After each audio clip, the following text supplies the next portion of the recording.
Hello friends, welcome to organics hunter chemistry YouTube channel. तो friends, last video में हमने देखा था कि इलेक्ट्रोमेरिक इफेक्ट क्या होती है, इलेक्ट्रोफिलिक एरोमेटिक सब्स्टिट्यूशन रिएक्शन क्या होती है, इलेक्ट्रोफिलिक एडिशन रिएक्शन क्या होती है, और उसके कुछ क्वेश्चंस भी हमने लास्ट वीडियो में किए थे। तो इलेक्ट्रोमेरिक इफेक्ट के लिए वो कंसेप्ट इनफ है। तो अगर आपने वो वीडियो नहीं देखा है तो मैं उसकी लिंक डिस्क्रिप्शन बॉक्स में डाल दूंगा। तो चलिए आज का वीडियो स्टार्ट करते हैं इंडक्टिव इफेक्ट के साथ। तो फ्रेंड्स, इंडक्टिव इफेक्ट है क्या? तो इंडक्टिव इफेक्ट एक परमानेंट इफेक्ट है, और अगर हम इसको समझना चाहें तो एक एग्जाम्पल से समझते हैं। For example CH3CH2Cl। तो इस एग्जाम्पल में क्लोरीन की इलेक्ट्रोनेगेटिविटी कार्बन से ज़्यादा है। तो उससे क्या होगा, क्लोरीन जो सिग्मा बॉन्ड के जो इलेक्ट्रॉन्स होंगे वो अपनी तरफ शिफ्ट करेगा, अपनी तरफ खींचेगा। तो इससे क्या होगा कि क्लोरीन पे पार्शियली नेगेटिव चार्ज डेवलप होगा और कार्बन पे पार्शियल पॉजिटिव चार्ज डेवलप होगा। तो जैसे ही कार्बन पे पॉजिटिव चार्ज डेवलप होगा, मतलब पार्शियल पॉजिटिव चार्ज डेवलप होगा, तो वो क्या करेगा, वो भी इलेक्ट्रॉन्स खींचने की ट्राई करेगा। और जैसा कि हमें पता है कि वो क्लोरीन के पास से तो इलेक्ट्रॉन खींच ही नहीं सकता, क्योंकि उसकी इलेक्ट्रोनेगेटिविटी क्लोरीन से कम है। तो वो क्या करेगा, अपने पास वाले कार्बन से इलेक्ट्रॉन्स खींचने की ट्राई करेगा। तो वो अपने पास वाले जो कार्बन का सिग्मा बॉन्ड है उसके इलेक्ट्रॉन पार्शियली अपनी तरफ खींचेगा। तो इससे क्या होगा, एक इफेक्ट अराइज होगी, और इस इफेक्ट को हम बोलते हैं इंडक्टिव इफेक्ट। तो फ्रेंड्स, इंडक्टिव इफेक्ट डिस्टेंस पे डिपेंड करती है। मतलब कि जैसे जैसे डिस्टेंस ज़्यादा होगा इंडक्टिव इफेक्ट कम होगी। मतलब सबसे ज़्यादा यहाँ इंडक्टिव इफेक्ट होगी, फिर उससे कम होगी, फिर उससे कम होगी, और 4 to 5 कार्बन तक आते आते इंडक्टिव इफेक्ट निग्लिजिबल हो जाएगी। तो यहाँ पे एक कॉन्सेप्ट हमें याद रखना है कि inductive effect is inversely proportional to distance. Distance बढ़ेगा, इंडक्टिव इफेक्ट कम होगी। ओके, तो अब नेक्स्ट देखते हैं टाइप्स ऑफ इंडक्टिव इफेक्ट। तो इंडक्टिव इफेक्ट को हम दो तरीके से क्लासिफाई कर सकते हैं, मतलब कि दो वे में हम उसको समझ सकते हैं, एक प्लस आई इफेक्ट एंड एक माइनस आई इफेक्ट। तो प्लस आई इफेक्ट किसे बोलेंगे फ्रेंड्स, कि अगर मेरे पास कोई चेन है CCCZ चेन है, अगर Z की इलेक्ट्रोनेगेटिविटी कार्बन से कम हुई तो वो क्या करेगा, अपने इलेक्ट्रॉन्स कार्बन की तरफ शिफ्ट करेगा, और जो कार्बन पे क्या होगा कि कार्बन पे इलेक्ट्रॉन डेंसिटी इंक्रीज होगी। तो वो अपनी इलेक्ट्रॉन डेंसिटी इंक्रीज हुई तो उससे डिक्रीज करने के लिए वो क्या करेगा, वो भी कहीं ना कहीं इलेक्ट्रॉन देने की ट्राई करेगा। तो जेड तो उससे पास इलेक्ट्रॉन लेगा नहीं, तो वो क्या करेगा, उसके पास वाले कार्बन को इलेक्ट्रॉन्स देने की ट्राई करेगा। फिर उसके पास वाला कार्बन भी इलेक्ट्रॉन डेंसिटी और इलेक्ट्रॉन रीच हो जाएगा, तो वो क्या करेगा, उसके पास वाले कार्बन से देगा। तो इस तरीके से इंडक्टिव इफेक्ट अराइज होगी। ओके, तो इसे बोलेंगे हम plus I effect. Minus I effect, तो माइनस आई इफेक्ट हम फ्रेंड्स, अगर मेरे पास जेड की इलेक्ट्रोनेगेटिविटी कार्बन से ज़्यादा हुई तो वो क्या करेगा, जेड जो CZ के सिग्मा इलेक्ट्रॉन्स होंगे वो अपनी तरफ शिफ्ट करेगा।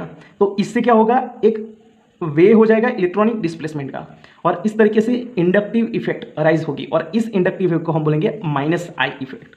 तो in short, inductive effect electronegativity के डिफरेंस की वजह से अराइज होती है। तो इंडक्टिव इफेक्ट को समझने से पहले हमें इलेक्ट्रोनेगेटिविटी को अच्छे तरीके से समझना होगा। तो चलिए इलेक्ट्रोनेगेटिविटी समझते हैं। तो फ्रेंड्स, इलेक्ट्रोनेगेटिविटी को हम दो तरीके से समझ सकते हैं, एक नेचर ऑफ एलिमेंट एंड दूसरा है percentage S character. Percentage S character को हम तीन तरीके से समझ सकते हैं, हाइब्रिडाइजेशन से, बॉन्ड एंगल से एंड रिंग साइज से। तो स्टार्ट करते हैं हम नेचर ऑफ एलिमेंट से। तो फ्रेंड्स, आप यहाँ पे देख सकते हैं इलेक्ट्रोनेगेटिविटी की वैल्यू दी हुई है हर एलिमेंट की। तो इस एलिमेंट की वैल्यू से हम ये कंक्लूजन निकाल सकते हैं कि जैसे जैसे एटम की साइज इंक्रीज होती है इलेक्ट्रोनेगेटिविटी डिक्रीज होती है। मतलब कि electronegativity is inversely proportional to size. और पीरियोडिसिटी में भी हमने पढ़ा है कि लेफ्ट टू राइट जाएंगे वैसे वैसे इलेक्ट्रोनेगेटिविटी इंक्रीज होती है, क्योंकि साइज डिक्रीज हो रही है। और यहाँ पे भी आप देख सकते हैं टॉप टू बॉटम जाने पे इलेक्ट्रोनेगेटिविटी डिक्रीज हो रही है, क्योंकि टॉप टू बॉटम जाने पे साइज इंक्रीज होती है। तो इन शॉर्ट, इलेक्ट्रोनेगेटिविटी का जनरल कॉन्सेप्ट है कि size decreases, electronegativity increases. Okay, तो एक और यहाँ पे पॉइंट नोट करने की ज़रूरत है कि फॉस्फोरस एंड हाइड्रोजन की दोनों की इलेक्ट्रोनेगेटिविटी अप्रॉक्सीमेटली सेम है। तो क्या होगा, जो pH बॉन्ड होगा वो 100% कोवेलेंट कैरेक्टर वाला होगा, मतलब कि ये आयोनिक बॉन्ड ना होकर कोवेलेंट बॉन्ड हो जाएगा। तो फ्रेंड, नेक्स्ट है percentage S character. Percentage S character को हम तीन तरीके से समझ सकते हैं, hybridization, bond angle and ring size. तो फर्स्ट है हाइब्रिडाइजेशन।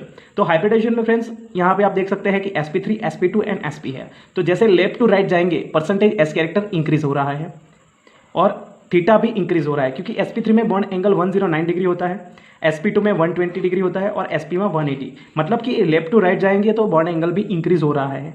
और एक बात आपको याद रखनी है कि percentage s character is proportional to electronegativity. जैसे जैसे परसेंटेज एस कैरेक्टर इंक्रीज होगा इलेक्ट्रोनेगेटिविटी इंक्रीज होगी। मतलब कि थीटा इंक्रीज होगा तो एस कैरेक्टर इंक्रीज होगा और एस कैरेक्टर इंक्रीज होगा जितना उतनी इलेक्ट्रोनेगेटिविटी इंक्रीज होगी। तो नेक्स्ट है बॉन्ड एंगल। तो जैसा मैंने अभी बताया कि जैसे जैसे परसेंटेज एस कैरेक्टर इंक्रीज होगा थीटा भी इंक्रीज होगा और थीटा इंक्रीज होगा तो इलेक्ट्रोनेगेटिविटी भी इंक्रीज होगी। तो मतलब ये जनरल कंसेप्ट भी हम याद रख सकते हैं कि theta is proportional to percentage S character, percentage S character is proportional to electronegativity. तो हम ये भी बोल सकते हैं कि theta is proportional to electronegativity. Next है साइज ऑफ रिंग। तो फ्रेंड्स यहाँ पे आपको एक बात याद रखनी है कि जैसे जैसे रिंग की साइज डिक्रीज होती है इलेक्ट्रोनेगेटिविटी इंक्रीज होती है। तो यहाँ पे एक क्वेश्चन है कि साइक्लोप्रोपेन, साइक्लोब्यूटेन एंड साइक्लोपेंटेन, तो ये जो है रिंग मतलब 3 मेंबर रिंग, 4 मेंबर रिंग और 5 मेंबर, तो जैसे जैसे साइज रिंग की इंक्रीज होगी इलेक्ट्रोनेगेटिविटी डिक्रीज होगी। तो आपको ये बात याद रखनी है क्योंकि ये क्वेश्चन सॉल्व करने में बहुत ही हेल्प होगी इस कॉन्सेप्ट से। तो चलिए क्वेश्चन देखते हैं कि ये जो एग्जांपल्स दिए हुए हैं इसमें प्लस आई कौन सा इफेक्ट शो करेगा और माइनस आई कौन सा शो करेगा। तो जैसा कि मैंने पहले भी बताया कि जहाँ पे प्लस आई होगा वहाँ पे माइनस आई भी होगा। तो यहाँ पे देखते हैं हम कि देखिए इसका हाइब्रिडाइजेशन है sp, ये दोनों कार्बन का sp हाइब्रिडाइजेशन है और जो ये कार्बन है इसका हाइब्रिडाइजेशन है sp3। मतलब इसमें परसेंटेज s कैरेक्टर कम है और इसमें परसेंटेज s कैरेक्टर ज़्यादा है। मतलब कि इसकी इलेक्ट्रोनेगेटिविटी इस कार्बन से ज़्यादा होगी। तो यहाँ पे इलेक्ट्रॉनिक डिस्प्लेसमेंट इस तरफ होगा। मतलब कि ये प्लस आई इफेक्ट शो करेगा और ये माइनस आई इफेक्ट शो करेगा। नेक्स्ट है टोल्यूइन। तो इसमें भी यहाँ पे जो कार्बन है इसका हाइब्रिडाइजेशन है sp3 और इस कार्बन का है sp2। मतलब यहाँ पे परसेंटेज s कैरेक्टर ज़्यादा है तो ये इसकी इलेक्ट्रोनेगेटिविटी ज़्यादा होगी। तो जो इलेक्ट्रॉनिक डिस्प्लेसमेंट होगा वो इस तरफ होगा। मतलब कि जो फिनाइल रिंग है वो माइनस आई इफेक्ट शो करेगी और जो मिथाइल ग्रुप है प्लस आई इफेक्ट शो करेगा। नेक्स्ट है यहाँ पे 3 मेंबर रिंग दिया हुआ है और 4 मेंबर रिंग दिया हुआ है। तो जैसा कि मैंने अभी ही बताया कि साइज जैसे डिक्रीज होती है इलेक्ट्रोनेगेटिविटी इंक्रीज होगी। तो यहाँ पे 3 मेंबर एंड 4 मेंबर रिंग में 3 मेंबर रिंग की इलेक्ट्रोनेगेटिविटी ज़्यादा होगी। तो 3 मेंबर रिंग की इलेक्ट्रोनेगेटिविटी ज़्यादा होगी तो वो सिग्मा बॉन्ड अपनी तरफ शिफ्ट करेगा। तो इस तरीके से जो 3 मेंबर रिंग है वो माइनस आई इफेक्ट शो करेगी और 4 member ring plus I effect show करेगी। नेक्स्ट है 3 member ring and 5 member ring. तो सिमिलरली यहाँ पर भी इलेक्ट्रॉन 3 मेंबर रिंग की तरफ होंगे। तो 3 member ring minus I effect show करेगी और 5 member ring plus I effect show करेगी। यहाँ पे भी 4 मेंबर रिंग 5 मेंबर रिंग, तो ये 4 member ring minus I effect और 5 member ring plus I effect show करेगी। तो ये कॉन्सेप्ट आपको याद रखने हैं क्योंकि क्वेश्चन सोल्व करने में यही कॉन्सेप्ट्स के यूज़ होंगे। तो यहाँ पे एक बहुत ही इंपॉर्टेंट ऑर्डर आपको याद रखना है प्लस आई इफेक्ट का और माइनस आई इफेक्ट का। तो प्लस आई इफेक्ट का ऑर्डर है सबसे ज़्यादा CH2 माइनस क्योंकि इसकी इलेक्ट्रोनेगेटिविटी कम है, फिर NH माइनस, फिर O माइनस, फिर COO माइनस, फिर tertiary carbon, secondary carbon, primary carbon, then CH3 CH2, CT3 CD3 CH3, tritium, deuterium and hydrogen. तो आपको ये ऑर्डर याद रखने हैं। तो ये दोनों ही ऑर्डर आपको याद रखने हैं। और माइनस आई ऑर्डर का माइनस आई इफेक्ट का ऑर्डर है OF2 plus OR2 plus NF3 plus NCl3 plus NR3 plus NH3 plus NO2 CN SO2L CHO C double bond O C double OH FCl BRI OR OH C triple bond CH PH CH double bond CH2 and hydrogen. तो आपको ये दोनों ही order है वो अपनी copy में लिख लेना है और उसको याद रख देना है क्योंकि ज़्यादातर क्वेश्चन में इन्हीं ऑर्डर का यूज़ होगा। ओके, तो यहाँ पे हम देख सकते हैं कि ये जो है NR3 एंड NH3 प्लस, तो इसमें हमें कुछ कॉन्सेप्ट है जो कि एक्सेप्शन है तो वो हमें सीखना है। तो चलिए वो एक्सेप्शन सीख लेते हैं। सी यहाँ पे NR3 है और NH3 है और अगर इसी ग्रुप में हम टॉप से बॉटम पे आते हैं तो ये उसका उल्टा हो जाता है। तो ऐसा क्यों वो समझ लेते हैं। देखिए सबसे पहले यहाँ पे जो नाइट्रोजन है उसकी साइज़ कम है तो क्या होगा, जो R ग्रुप है वो बहुत ही नज़दीक आएंगे तो रिपल्जन ज़्यादा हो जाएगा और जैसे ही रिपल्जन होगा थीटा इंक्रीज होगा तो परसेंटेज S कैरेक्टर इंक्रीज होगा, परसेंटेज S कैरेक्टर इंक्रीज होगा तो इलेक्ट्रोनेगेटिविटी इंक्रीज होगी और इलेक्ट्रोनेगेटिविटी इंक्रीज होगी तो इंडक्टिव इफेक्ट इंक्रीज होगी, माइनस आई इफेक्ट इंक्रीज होगी। तो यहाँ पे आप देख सकते हैं कि NR3 की इंडक्टिव इफेक्ट ज़्यादा है NH3+ के कंपैरिजन में। सिमिलरली PR3 PPA3, तो इसमें क्या है कि जो फॉस्फोरस है उसकी साइज़ लार्ज है, तो यहाँ पे रिपल्जन की कोई प्रॉब्लम होती नहीं है। तो थीटा भी चेंज नहीं होगा, और थीटा चेंज नहीं होगा तो इलेक्ट्रोनेगेटिविटी ऑलमोस्ट सिमिलर होगी। पर यहाँ पे क्या होगा, जो यहाँ पे R ग्रुप है उसकी प्लस आई इफेक्ट इसकी माइनस आई इफेक्ट को कम करेगी। तो इसी वजह से PA3+ की माइनस आई इफेक्ट PR3+ से ज़्यादा है। सिमिलरली ऐसे ही हम अगर ग्रुप में टॉप टू बॉटम जाते हैं तो यही कंसेप्ट नीचे वाले भी एलिमेंट में लगेगा। AsR3+ की माइनस आई इफेक्ट AsH3+ से कम होगी, और सिमिलरली SbR3+ की माइनस आई इफेक्ट भी SbH3+ से कम होगी। तो सिमिलरली पास वाले भी ग्रुप में भी ऐसा ही होगा। OR2+ की माइनस आई इफेक्ट OH2+ से ज़्यादा होगी, और यहाँ पे भी वही कंसेप्ट लगेगा, रिपल्जन वाला और थीटा वाला, और नीचे वाले में भी जैसे पहले देखा वैसा ही होगा। तो आपको ये दोनों केसेस याद रखने हैं। तो चलिए इससे हम एक क्वेश्चन कर लेते हैं। तो arrange the following in the decreasing order of minus I effect. तो यहाँ पे देखिए NR3+, NHR2+, NH2R+, NH3+। तो यहाँ पे देखिए जो फर्स्ट वाला है इसमें बॉन्ड एंगल ज़्यादा हो जाएगा, क्योंकि जो नाइट्रोजन की साइज ज़्यादा नहीं है, तो इस वजह से क्या होगा कि बॉन्ड एंगल इंक्रीज होगा। बॉन्ड एंगल इंक्रीज होगा तो परसेंटेज एस कैरेक्टर इंक्रीज होगा, और परसेंटेज एस कैरेक्टर इंक्रीज होगा तो इलेक्ट्रोनेगेटिविटी इंक्रीज होगी, और इलेक्ट्रोनेगेटिविटी इंक्रीज होगी तो माइनस आई इफेक्ट भी इंक्रीज होगा। तो सबसे ज़्यादा माइनस आई इफेक्ट किसकी होगी, वो देख लीजिए आपकी 1 की, फिर उसके बाद सेकंड, फिर उसके बाद थर्ड, एंड उसके बाद फोर्थ। तो ये आपका फर्स्ट क्वेश्चन का आंसर हो जाएगा। सेकंड में देखते हैं PR3, PHR2+, PH2R+ and PA3। तो जैसा मैंने पहले बताया कि जो फॉस्फोरस की साइज है वो ज़्यादा नहीं है, तो यहाँ पे रिपल्जन वाली प्रॉब्लम नहीं आएगी। पर जो R ग्रुप है उसकी प्लस आई इफेक्ट होगी, वो इसकी माइनस आई इफेक्ट को कम करेगी। तो इसी वजह से सबसे ज़्यादा माइनस आई इफेक्ट होगी 4 नंबर वाले की, फिर third number, then second, and then first. तो इस तरीके से हमें ये कॉन्सेप्ट याद रखने हैं, और आप एक काम कीजिए, ये सभी कॉन्सेप्ट आप एक कॉपी में लिख लीजिए। ओके, चलिए नेक्स्ट है CA3OCA3 वाला एग्जाम्पल। तो इस एग्जाम्पल में हम देखते हैं कि यहाँ पे जो मिथाइल ग्रुप है इनके बीच में रिपल्जन होगा, और रिपल्जन होने की वजह से यहाँ पे क्या होगा, थीटा इंक्रीज होगा, और थीटा इंक्रीज हुआ तो परसेंटेज एस कैरेक्टर इंक्रीज होगा, परसेंटेज एस कैरेक्टर इंक्रीज हुआ तो इलेक्ट्रोनेगेटिविटी इंक्रीज होगी, और इलेक्ट्रोनेगेटिविटी इंक्रीज हुई तो माइनस आई इफेक्ट इंक्रीज होगी। तो आपकी ये जो जनरल कॉन्सेप्ट है वो आपको याद रखने हैं। याद रखने का मतलब कि आपको समझने हैं। ओके, नेक्स्ट देखते हैं हम एप्लीकेशन ऑफ इंडक्टिव इफेक्ट। तो आज की इस वीडियो में हम पहली एप्लीकेशन ही इस वीडियो में स्टडी करेंगे, और नेक्स्ट वीडियो में बाकी के सभी एप्लीकेशंस फर्दर डिस्कस करेंगे। तो फर्स्ट है स्टेबिलिटी ऑफ इंटरमीडिएट, सेकंड है reactivity of alkyl halide, third है reactivity of carbonyl compound, fourth है reactivity of alcohol, then acidic nature of hydrogen, then acidic nature of compounds and basic nature of compounds. तो ये सभी applications हम next video में देखेंगे, सिर्फ पहली ही एप्लीकेशन इस वीडियो में देखेंगे। तो चलिए स्टार्ट करते हैं स्टेबिलिटी ऑफ इंटरमीडिएट। तो फ्रेंड सबसे पहले देखते हैं स्टेबिलिटी ऑफ इंटरमीडिएट। तो उसमें हमें कार्बोकेटायन एंड कार्बोएनायन की स्टेबिलिटी इंडक्टिव इफेक्ट से कैसे हम एक्सप्लेन कर सकते हैं वो देखते हैं। तो कार्बोकेटायन एक इलेक्ट्रॉन डेफिशिएंट स्पीशीज होती है, कार्बोएनायन इलेक्ट्रॉन रिच स्पीशीज होती है। कार्बोकेटायन प्लस आई इफेक्ट से स्टेबिलाईज होता है, और कार्बोएनायन माइनस आई इफेक्ट से स्टेबिलाईज होता है।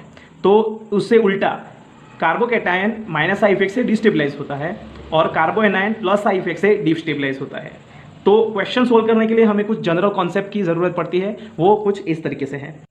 Stability of carbocation electron donating group की स्ट्रेंथ के प्रोपोर्शनल होता है, और इलेक्ट्रॉन विड्रॉइंग ग्रुप की स्ट्रेंथ के इन्वर्सली प्रोपोर्शनल होता है। मतलब कि कोई भी कार्बोकेटायन की stability +R +H and +I के प्रोपोर्शनल होती है, और -R -H एंड -I के इन्वर्सली प्रोपोर्शनल होते हैं। सिमिलरली कार्बोएनायन की स्टेबिलिटी इलेक्ट्रॉन विड्रॉइंग ग्रुप के स्ट्रेंथ के प्रोपोर्शनल होती है, और इलेक्ट्रॉन डोनेटिंग ग्रुप की स्ट्रेंथ के इन्वर्सली प्रोपोर्शनल होती है। मतलब जितनी ज़्यादा इलेक्ट्रॉन विड्रॉइंग नेचर ज़्यादा होगी उतनी ही कार्बोएनायन की स्टेबिलिटी इंक्रीज होगी, और जितनी इलेक्ट्रॉन डोनेटिंग ग्रुप की नेचर डिक्रीज होगी उतनी ही स्टेबिलिटी ऑफ कार्बोएनायन इंक्रीज होगी। तो हम ये भी एक्सप्लेन कर सकते हैं कि stability of carbanion is proportional to -R -H and -I and inversely proportional to +I +H and +R। Okay, यहाँ पर एक बात हमें नोट करनी है कि जितनी इलेक्ट्रॉन नेगेटिविटी ज़्यादा होगी एटम की, उतना ही निगेटिव चार्ज ज़्यादा अच्छे तरीके से उस पर स्टेबल होगा, और जितनी इलेक्ट्रॉन नेगेटिविटी कम होगी उतने ही नेगेटिव चार्ज को वो स्टेबलाइज नहीं कर पाएगा। मतलब मोर इलेक्ट्रोनेगेटिव एटम होगा वो नेगेटिव चार्ज को ज़्यादा स्टेबलाइज करेगा एंड पॉजिटिव चार्ज को डिस्टेबलाइज करेगा। और जितनी इलेक्ट्रोनेगेटिविटी कम उतनी पॉजिटिव चार्ज को वो ज़्यादा स्टेबलाइज करेगा एंड नेगेटिव चार्ज को वो डिस्टेबलाइज करेगा। तो ओके, अब देखते हैं कुछ क्वेश्चंस। तो चलिए क्वेश्चन देखते हैं। सबसे पहला क्वेश्चन है कि कार्बोकेटाइन की स्टेबिलिटी का ऑर्डर हमें लिखना है इन क्वेश्चंस के लिए। तो फर्स्ट है CH3CH2 plus, CH2 double bond CH plus, CH triple bond C plus. तो देखिए फर्स्ट वाला कार्बन sp3 हाइब्रिडाइज है, उसके पास वाला कार्बन यहाँ पे sp2 एंड यहाँ पे sp, मतलब percentage of s character increase हो रहा है, मतलब इलेक्ट्रोनेगेटिविटी इंक्रीज हो रही है। तो इलेक्ट्रोनेगेटिविटी इंक्रीज होगी तो माइनस आई इफेक्ट इंक्रीज होगी, और जितनी माइनस आई इफेक्ट इंक्रीज होगी प्लस चार्ज डिस्टेबलाइज होगा, मतलब कि जहाँ पे माइनस आई इफेक्ट सबसे कम होगी वहाँ पे ही सबसे ज़्यादा स्टेबिलिटी होगी। तो देखिए यहाँ पे प्लस आई इफेक्ट है CH3 प्लस की, तो सबसे ज़्यादा स्टेबल यहाँ पे होगा क्योंकि इसकी इलेक्ट्रोनेगेटिविटी सबसे कम होगी। तो ये फर्स्ट क्वेश्चन का आंसर होगा, first is a most stable, then second and then third. Okay, तो चलिए सेकंड क्वेश्चन करते हैं कि देखिए यहाँ पे 3 मेंबर रिंग है, 4 मेंबर रिंग है और 5 मेंबर रिंग है। तो मैंने सबसे पहले बताया था कि size of ring decreases, electronegativity increases, so minus I effect increases. तो माइनस आई इफेक्ट जितनी इंक्रीज होगी उतनी स्टेबिलिटी डिक्रीज होगी।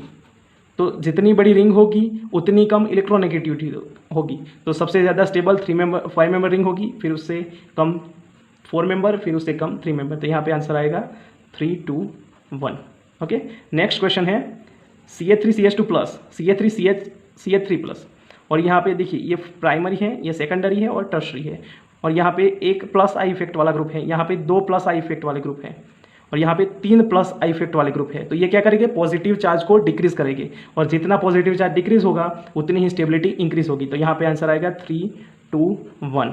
ओके, तो फ्रेंड लास्ट क्वेश्चन में देखते हैं कि Ct3 plus, CD3 plus and Ca3 plus. तो यहाँ पे ट्रिटियम की plus I effect deuterium and hydrogen से ज़्यादा है, तो क्या करेगा, यहाँ पे प्लस चार्ज डिक्रीज होगा। तो सबसे ज़्यादा स्टेबल होगा Ct3 plus, then CD3 plus and then CH3 plus. तो यहाँ पे आंसर आएगा 3, 2, 1। तो फ्रेंड्स हमने जितना पढ़ा उसका कंक्लूजन ये है कि जितना थीटा ज़्यादा उतना परसेंटेज ऑफ एस कैरेक्टर ज़्यादा, जितना परसेंटेज ऑफ एस कैरेक्टर ज़्यादा उतना इलेक्ट्रोनेगेटिविटी ज़्यादा, इतना ही माइनस आई इफेक्ट ज़्यादा, और जितनी माइनस आई इफेक्ट ज़्यादा होगी उतनी कार्बोकेटाइन की स्टेबिलिटी डिक्रीज होगी और कार्बोनाइन की स्टेबिलिटी इंक्रीज होगी। और वन मोर कंसेप्ट कि जो साइक्लिक रिंग है उसकी साइज़ जितनी कम उतनी इलेक्ट्रोनेगेटिविटी ज़्यादा। तो ये जो कंसेप्ट है वो हमें क्वेश्चन सॉल्व करने के लिए समझना है और याद रखना है। तो अगर आपने लास्ट वीडियो नहीं देखा है तो पहले वो देख लीजिए, और अगर आपको ये वीडियो पसंद आया है तो लाइक करें, सब्सक्राइब करें और वीडियो को शेयर करें। Thank you for the watching.